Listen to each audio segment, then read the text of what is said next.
Hey, I'm Nick. And I'm Ashlee. And this is Between Us.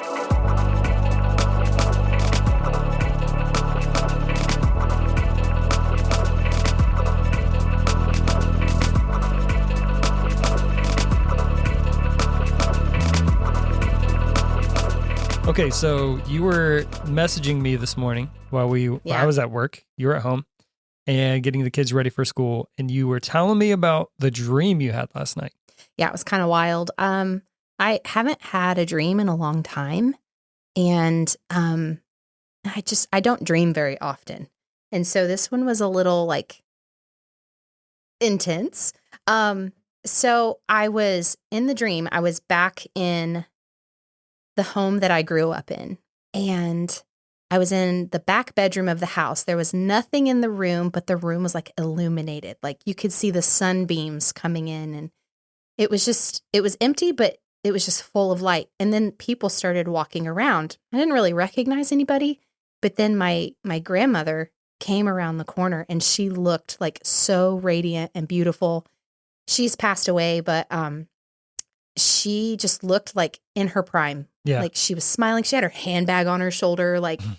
It was my grandma, at her best. Yeah. And then my grandpa comes in walking right behind her. And in the dream, I was awake enough to know what was going on, Mm-hmm. but I was still dreaming. And I was in my dream, I said, I'm in heaven. Is this heaven? And they both just looked so incredible. Yeah. And they're both gone. And it was just one of those, it was quick, but it was powerful, and they weren't glowing, but they were radiant. That's the Right. best way I can describe it. So I say, I think I'm in heaven. Is this heaven? And then I wake up, and I was oh my gosh, I really feel that was a gift from the Lord. That was so cool. So that happened, and we're getting ready for the day. Trying to get out the door, get the kids to school and everything. We get in the van, and it hits me again that I had that dream. And so my 13-year-old is next to me, and I just start talking to him about it. And then all of a sudden, I started getting so emotional. I start sobbing. And this poor kid, he's oh no, Mom, Mom, are you okay? And I'm no. I'm fine. I'm fine.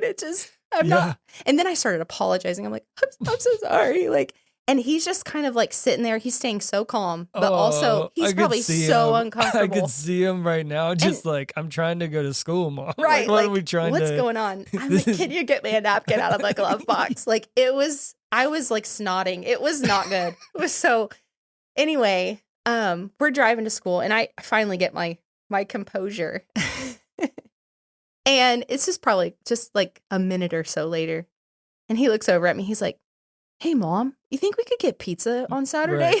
Right. Classic. Yeah. There it is. That's 13, baby. That's 13. But more than that, I just realized, I was in that moment, my expectations. Right. I can't expect him to comfort me in that moment. You know what I mean? He doesn't. He had no idea. He was deer in headlights in that moment.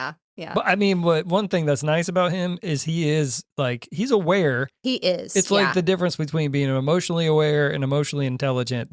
He's still working through that. He's working on it, just we all are. But yeah. And I was thinking about it too. I'm there's Ashlee trying to figure out how do I handle what I just experienced. and I'm telling my kids about it, and they're what's happening to Mom? Why are you crying? It just hit me. I could tell it really got you too. It really did. And so I sent you that text message, and I just, because it felt just a really a gift from the Lord. It really did. That was really neat. You sent me a picture too of your grandpa. Yeah. And that was just really neat. I didn't get to meet him. Mm-hmm. Of course, I got to meet Arlene, and she was so cool. And she was a little firecracker. She was a feisty one, yeah. But I loved it. Whenever we went to her house, it was really neat. Yeah.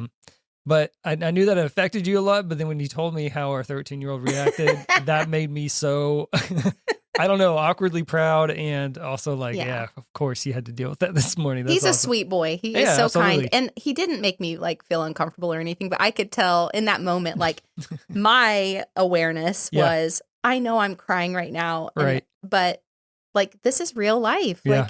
these moments happen. You're going to be around people where something hits them and it's like, whoa, the floodgates open. And it's okay that it feels uncomfortable. I think that more than anything, like that's what I want my kids to know, like feeling uncomfortable like that is okay. Like, right. It doesn't mean that there's something wrong. And it doesn't mean that you have to have the answer. No. It's just like holding space for someone, I think is such a value and such a gift to have. Yeah. And it's neat too that he didn't feel necessarily, hopefully he didn't feel like, oh shoot, I've got to do something about this. No, but he just wanted pizza. He was just like, what are we doing for dinner? He's already thinking about what we're eating over the weekend. Right. Good times. But, yeah. Okay, well, here's a question for you. Because I mean, okay, he's 13, he's figuring out his emotional self and striking out when it comes to comforting another person, but also it's not his job. But not his job. Yep. Here's a question for you, because I mean, this is a podcast about marriage. This is about us kind of like, I don't know, maybe just giving a few nuggets of truth here and there as we can. And, I don't know, peeling back the facade of, perfection in marriage. But I was thinking about this question when you told me that story. Before you and I got married, which we've been married almost 20 years, 20 years in July. Before we got married, what did you think marriage would be? Oof, that's a great question. I have to really kind of go back and think about that. Yeah. I knew that, like I knew at a young age, because we've been together for a long time. Yeah. It's a long time. Kind of wild, actually. What is like 23 years? Yeah. We dated at least 23 years before we got married. Friends, a little bit before Friends that. before. And I remember always hearing my mom and dad say, like, marry your best friend. Yes. And so I had that in my brain. Like they said that to me a lot. Marry your best friend. Mm-hmm. And I genuinely felt like you were my best friend. Same here. Yeah. And, we learned a lot together. We basically grew up. Yeah, we really did. A lot. Which I think is a benefit. It is. Yeah, it is. But I think if I could answer that question adequately, I thought I need to marry my best friend. Like, yeah. I think that's a great answer. And I think I would echo that, but also I think I had I don't know, now I would call it unrealistic expectation of what marriage would look like. Oh, let's hear it. I remember like thinking about whenever we would have those dream conversations when we were young, married, like first year in situation, we're like, what's our ideal like weekend going to look like? And every time I had this apartment, like condo style living area where I remember the drawing. You remember that? Like drew it up. Yes. Yeah, I still think about that. I think about it too. And I think about somehow it's a studio style thing. And I wake up, it's kind of rainy. You're still asleep. I'm going to the local coffee shop, getting us a croissant. Like a movie scene. Yeah, heck yeah, it is. Because that's the way you think, you know, like it's going to be that way. And I'm trying to think of the last weekend where that was even a possibility. Right. Like I don't even know. I don't even like it seems like we're so busy. Yeah. Like the thoughts that you think, I don't know, the thoughts that I had when I was coming into it's time to get married was like, this is going to be some kind of perfect world. Yeah. Once I'm married. Yeah. And all of our bills will be paid on time and our water won't be shut off. Yeah. Whoops. Yeah. Sorry, city of Lake Wales. But yeah, like I think that there's some misconceptions for sure. And even for us before we got married, like what we thought marriage would be.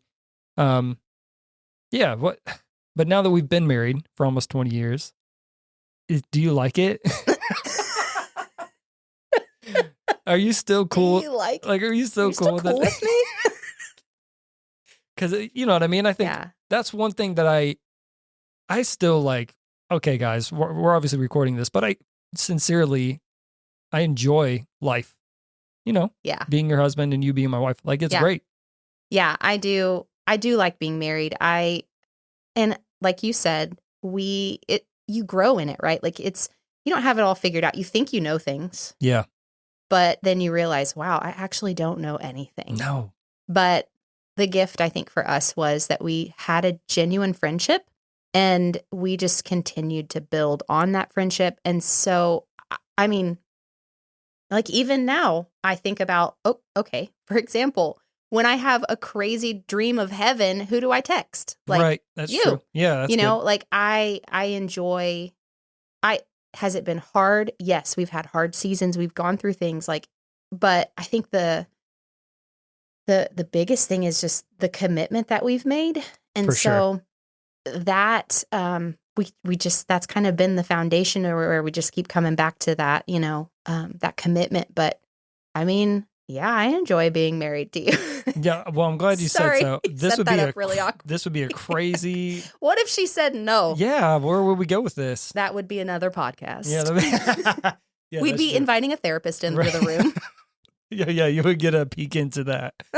No, but I think because obviously I had a different idea probably what marriage would be. What were some of the things that you would say were the challenges to that over the years for us? Like when we started realizing, oh wait, wow, this is like marriage is so much more difficult. If we're honest, it's so much more difficult than what I thought it'd be. That's how I would put it, but I don't know how you would put it. Yeah. Well, I think that when things don't go the way that you think they go, and you're carrying a lot of like disappointment, which in the moment, I don't know if in the times that we've had, I don't even know if I knew to name it disappointment, Yeah. But I think not knowing how to handle that was like kind of an eye opener to me, that like my coping skills were not healthy. Like they were not healthy. Like like anger that would come up in me, not that anger is wrong. We all have that emotion. We all feel that. It's how we handle that anger, how we carry that, right? What we do with it. Because that's where you can really do some damage to someone that you love. Yeah. When you're angry and you don't know what to do with it. And so you kind of like go for the jugular, For me, I honestly, like for the longest time, just believed the lie that I wasn't smart enough or that I was too much. Yeah. And so those insecurities would come up a lot in our marriage, and we had to learn how to talk to each other. Like, I can't assume that you know what I'm thinking. And when I was younger, I was like, why doesn't he know? He should know, like should, right? Right. No, he shouldn't. I have to open my mouth and like tell you how I'm feeling. But I even struggled to know what to name what I was feeling. I just knew it was uncomfortable. So I think that just comes with time. But yeah. Well, and I would even say, I would take it even a step further in like recognizing that it's a thing, like it's a problem. Yeah. When it comes to the emotional and like how to handle, past hurts or disappointments. Right. I don't even know at what point, even in our marriage, did we start really recognizing like, oh shoot, I'm kind of messed up a little. Yeah. No, everybody's messed up a little bit. Right. But we all got our stuff. I think we do. But it's just being able to even recognize where or how and what to do with it. And then when you throw into a mix another human being that you've said, yeah, we're going to live our entire do this for life. Then that's supposed to work out somehow, and you don't even know how to work out your own stuff. Like I think that's either going to be an amazing thing to watch happen and work out, which is what we hope and we pray for, or it could be absolute chaos. And unfortunately, we see that I think a lot anymore. It's just that's the sad thing is what marriage has turned into. It's just like it's just another. Well, we've heard it even in the church at High Point. We hear it. We talk about it. It's not just like a contractual agreement, right? And you can just break the contract whenever you're done, yeah. or when it's uncomfortable. Yeah, I think that's what's amazing about you and I. Like I think that we're not just committed to each other; we love being committed to each other, right? And we've seen that not just play to our benefit, but also it's like love on another level when we know that we're committed to each other. Yeah. And I think from early on in our marriage, like we saw some things, you know? Yeah, we did. And it was an eye opener early on how important that commitment was. Yeah. And that you're in it for a life. Yeah. So I also, you were talking about this, and I think when you feel safe with someone, you can kind of like relax a little bit in your own skin. Yeah. And you feel safe to say the uncomfortable thing and talk a little bit about it and start to unpack. Because that's the thing is like when we were younger, I don't know that we knew what was really going on in us. We were just reacting to things, right? Absolutely. Like very reactive. Yeah. And that is something we've had to work on individually. Yeah, for sure. Like, definitely. It's not like, oh, we're coming together, working on this together. Like, no, I have to work out my stuff because you can't fix me. And I can't put that expectation on you to fix me or to make me whole. Like that's Jesus's job, not yours, you know? So that, feeling that safety, I think along the way, I mean, like that's like trust, right? Yep. Back and forth, like, and you take a risk every time. Exactly. You're like, okay, I'm going to do this again. Yeah. This is so hard. Are they going to be cool? Are they still going to be okay? Are they going to love me? Yeah, are they going to stay? Like that whole, those are real. Those are real especially questions. whenever the mess up is just a little bit worse than before. Right. And that's happened. Yeah. And I mean, like, am I willing to have that conversation? Ooh, those are hard. It's tough. It's the real thing, though. Yeah. Like, that's where the question of, okay, are you really committed to me? Mm-hmm. Or is there a line that I can't cross? Yeah. And honestly, man, I think I remember early on, I had it set in my mind, like if there was ever a certain thing that happened, we've had this conversation before. And I'll just bring it up. Yeah. If I ever found out you cheated on me during our marriage, then it was going to be over. Yeah. I remember when you said that to me in the car. Uh-huh. And I like, it's a gut punch. My heart dropped to my gut. Yeah. Because it's like, oh, wait, so there is a line? Yeah. There's a condition. Oh my gosh. And so now all of a sudden that brings like our whole, whatever prior to that, the commitment that I said, it's more like I do accept. Right. That's not, I mean, so where is it for you? You know, like where's the line? Or do you need to really think through and be honest about like, do you think there should be a line for you? Like on the other side? Like that's wild to think about. But now since then, just for anyone listening, that's changed. Like, and I don't think you would, not that I'm thinking like, okay, well, you know, if she does. Right. But it's more like now love looks a lot different now than when I was 22. Right. You know? We got married young, y'all. We got married. I was 19. Nick was 20. I was 20 years old. We knew nothing. We didn't know what we were doing. We just knew that we loved each other and we were going to get married and we were going to figure it out. We're just going to go for it. We've been just figuring it out. Yeah, it's kind of crazy. But you know what? I would change things. I would change how we did some things. I would change some things for sure. People were like, I wouldn't change a thing. Whatever. Wait, yeah, actually, I would. There's a few things I would do. Excuse me. Let's change some things. Yeah, there would be some definite changes, but I wouldn't change that it was with you. Yeah. Not at all. Ooh. There you watch go. it. There you go. Okay, so what do you think? How would you describe marriage now? Oh. Could you put it to words? Could I put it to words? I'll try. I'll do my best. Marriage now, I think that there is a safety there now that we have. Marriage to me feels like a safe place. But that's been a process. That's been a process over the years. Yeah. And I mentioned this earlier, doing your own work. Like that's been a process in me too of learning how to love myself and how to care for myself so that I can actually be effective in how I care and love and support you. Yeah. I think Jesus really knew what he was talking about when he told us to Hot take. Yeah, hot take. Right. Jesus actually knew what he was talking about. And so, yeah, what does marriage look like now? Sorry, I'm getting back to that. But yeah, marriage looks to me like a safe place. Mm-hmm. A place where we're working it out. Like that it's not a place for perfection. Yeah. And I'm thrilled that we have established that we're not asking or expecting perfection from one another, but it's a safe place to work some stuff out. It's a place where we dream. Yeah. You and I both are creatives and we have a lot of dreams and gosh, we also love to like come alongside people, support them, and see their dream flourish like that. I love that about us.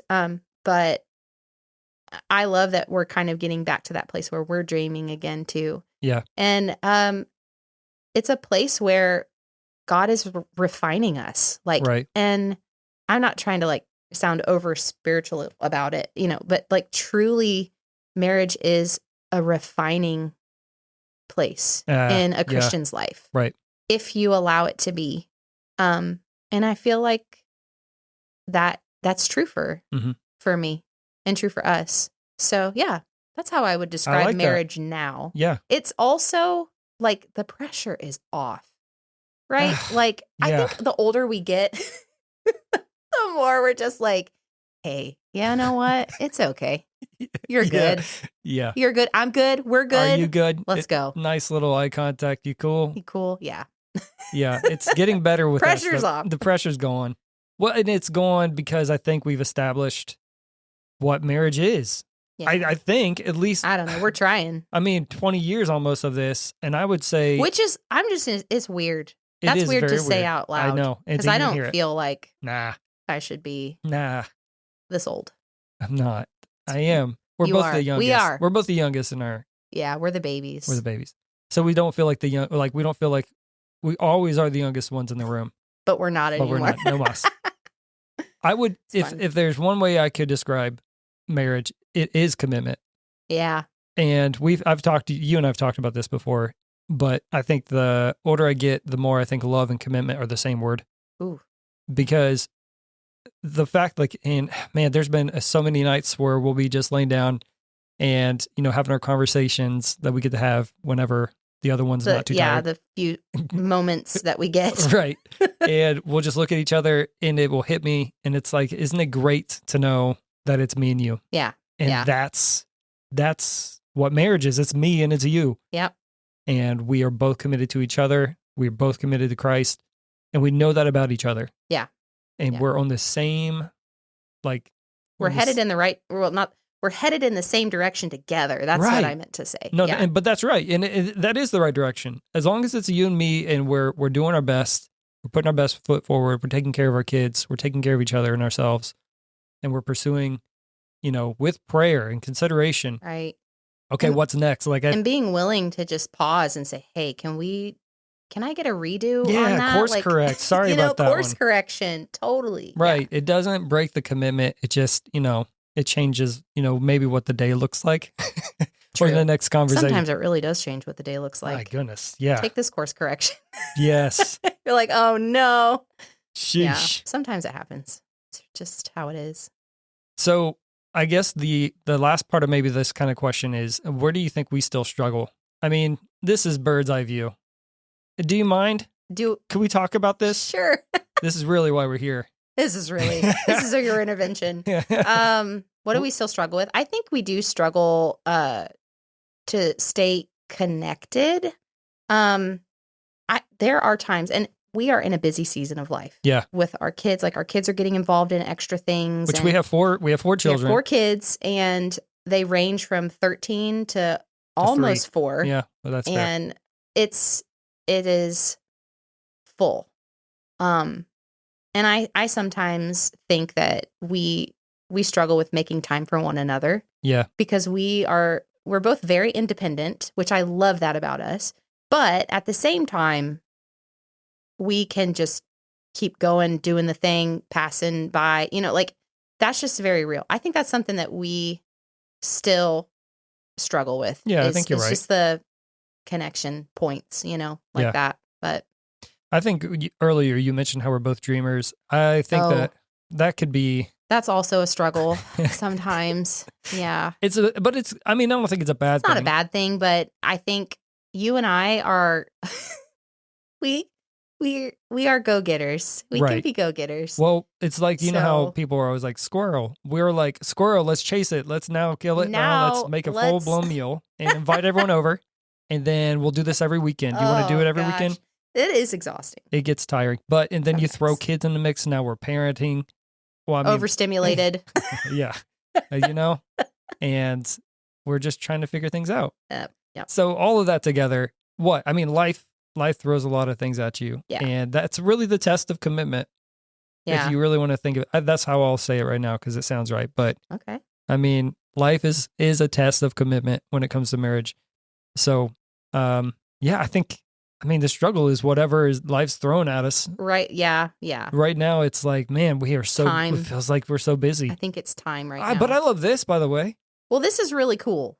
I think this is a great way to have this conversation. You know what? You're right. I'm sitting here and I'm thinking, well, I'm learning so much about what we think. Oh, it's going to be a good time. It is going to be a good time. So I would love to hear. Okay, so we're doing this because what? First of all, I love this because you and I have talked about doing some kind of something forever. So speaking of being dreamers, this is something we've actually wanted to do for a long time. For years, we've mentioned wanting to have something, a space, whether it be online or, whatever, like to where we could create together. Yep. And I'm excited that we get to take a few minutes out of the day and make this happen. So what would you say is your main reason for wanting to do something like this, outside of the fact like we love doing things like this together, but and we've always wanted to do this together. But what would you say is something I always think about? Over the years, we've had conversations just late at night on the couch. Sometimes we'd have other people in the room, you know, like we'd have people come over and visit, and we'd just be up late just talking, right, about life and different circumstances and different things. And we've just had the privilege of talking through a lot of stuff with people. And I always thought like it was just really cool how you and I could like work together in that kind of space and encourage that person and honestly like minister to that person in a way that just felt very authentic and not performance driven and not like we're trying to get something out of something. Like it just feels very genuine. Yeah. And so my hope with this is to kind of have it feel like one of those couch conversations where we're just talking about life. Like there's not a lot of pressure around it. Mm-hmm. We might say stuff wrong and like, that's okay, you know? Right. But it's a safe space where we maybe talk about the things that maybe you're not hearing other married people talk about, in relation to marriage and, even our own selves, our families, you know, things like that. So I really would just love this to create a space to have conversations that will impact you and make a difference, you know, and how like your perspective and how you view, and hopefully you'll grow from it. Right. You know, that's my hope. I think it's similar for me too. And from those kind of conversations that you're talking about, every time that we've ever had that chance to minister like that, and really it's just like connecting with another person that way and knowing it was you and I, or me and you, however that goes. I always am like, man, I love doing this with you. Mm-hmm. And the other thing that comes to mind is, you know, we've seen a lot of couples struggle throughout the years, which we talked about that just a little bit, but we've also watched people, and it's like, we'll watch a married couple and we're like, wow, how are they? You know, it's true. I do. I mean, you've ever seen and if you're listening, you've seen couples where you're like, boy, wow, how does that work? How does this even work? Are you okay? Or whatever. And I've always thought with you and I, we're like, I'm so glad it's you. But at the same time, I'm like, how are we doing so well? Are we okay? Yeah. But I think we've seen some doozies. And when you see that so many times, look, and again, I mean, I'm 40 years old. You're on your way. 39. You're on your way. And I think when you've seen that so many times, it's almost like you're like, well, maybe we are doing something right. I hope. I mean, I don't know how exactly that works. Right. I could, if we were, and I think like breaking down the conversation a little bit and talking about details of, you know, what we've experienced throughout the years, maybe we'll get to something. Maybe. You know, because I mean, we've always been centered in Christ. That's been the case from day one for you and I. And whether it was like we were having a strong relationship with Christ in certain seasons or not, we are back there and we're still pushing, like we are still all about Jesus. Like that's who we are. And honestly, when I say like, I absolutely love being married to you, I mean it 100%. It's just that, I don't know how we feel that way, but it doesn't come across maybe for other couples that way. I don't know what that looks like. I don't know. We've had some interesting interactions that I'm like, wow, we get in the car afterwards and we're like, hey, let's not do that. Or let's not.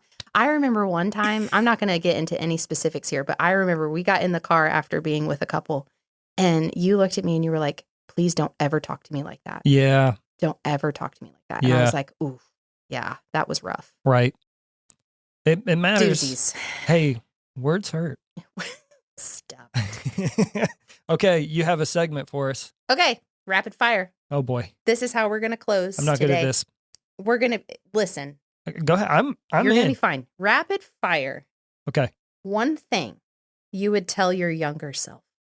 One thing I would tell myself. What is one thing you would tell your younger self? It doesn't have to be marriage related. It can literally be anything. Oh my gosh. What is one thing you would tell your younger self? I know you told me kind of like this was the question, but I didn't even think about the answer. I would tell my younger self that here it is. Oh gosh, this is really telling. Oh boy. He's gonna go for it. You don't have to impress everybody. Ooh, that's a good one. I would tell myself you don't have to impress everybody. And also you're not that impressive. Whoa. I would say both. Okay. I'd look at him out of face and be like, that's good, though. Is that good? I think it's sobering. I won't go into it because it's rapid fire. What's something you would tell your younger self? Similar, actually. I think I would tell my younger self that perfection is not required. Oh. Perfection is not required. And yeah, I think I'll stop there. Rapid fire. Hey, listen, that's rapid fire. We don't want to get into the weeds. Nope. All right, you told me to make up one. Here it is. What's something you learned about me in the past year? Oh gosh, in the past year? Yeah, in the last year, what's something you learned about me? I think the biggest thing, I finally realized that you're really not an extrovert. Thank you. You're not. Thank you for admitting it, because I've been fighting you on this for a long time. And I'm sorry that I pushed. I'm sorry that I pushed so much, but I really I saw that a lot in this last year. That's not, you're not an extrovert. Yep. I am a good performer. Yeah. I will perform. Oh yeah. Oh, that's another podcast. Did you see what I just did? Oh my gosh. Something I learned about you in the past year is your desire to be a good homemaker has shifted, and it's just like you're running it. I'm trying. It's been great though. I don't know that it's been great. Listen, what I mean is that's a good thing. Yeah. That's a good thing. We're figuring it out, y'all. We're figuring out. This is what marriage looks like. It's going to be the tagline at the end of every episode. Well, guys, we're figuring it out. We're just trying to figure it out. Okay, well, this was the first episode ever of Between Us. Ashlee. Exciting. Hey, you. Hey, you good over there. I still do if you do. I mean, I do. It's good. All right, cool, great. I still think you're cool. Okay, good. Well, thank you for joining us for the show. We'll see you next time.